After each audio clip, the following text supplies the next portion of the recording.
فیوفیوتھن Burma کے دارالحکومت رنگون کے قریب ایڈز کے مریضوں کے لیے ایک کلینک چلا رہی ہیں، جسے گزشتہ سال حکومتی اہلکاروں نے بند کرنے کی کوشش کی۔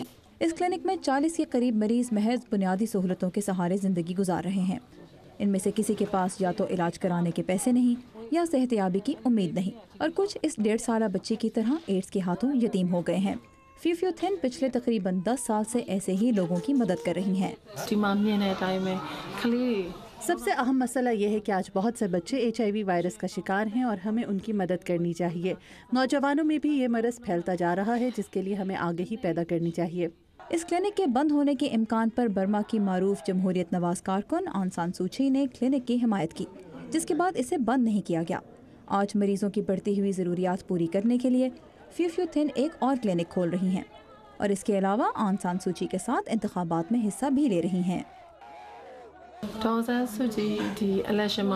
برما کا شہری اور نیشنل لیگ فار ڈیموکریسی کا رکن ہوتے ہوئے مجھے خوشی ہے کہ سوچی انتخابات میں حصہ لے رہی ہیں۔ مجھے امید ہے کہ ہم سب مل کر جلد اپنے ملک کو ترقی یافتہ بنا سکیں گے۔ وہ کہتی ہیں کہ حکومت کو ان لوگوں کی مدد ضرور کرنی چاہیے جن کے لیے فیوفیو ایک عرصے سے کوششیں کر رہی ہیں۔ ہم اتنے طویل عرصے سے ایک آمرانہ نظام میں رہ رہے ہیں۔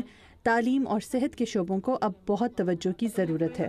برما کے انتخابات کا حکومت کی کارکردگی پر آئندہ کچھ عرصے میں تو شاید بہت اثر نہ پڑے، لیکن اس سے فیوفیوتھن جیسے سماجی کارکنوں کو عوام کے لیے مزید کھل کر کام کرنے کا موقع ضرور مل رہا ہے، اور ہو سکتا ہے کل کو یہاں سیاست میں وہ لوگ آگے آ سکیں جو عوام کے مسائل کو بہتر طور پر سمجھتے ہیں۔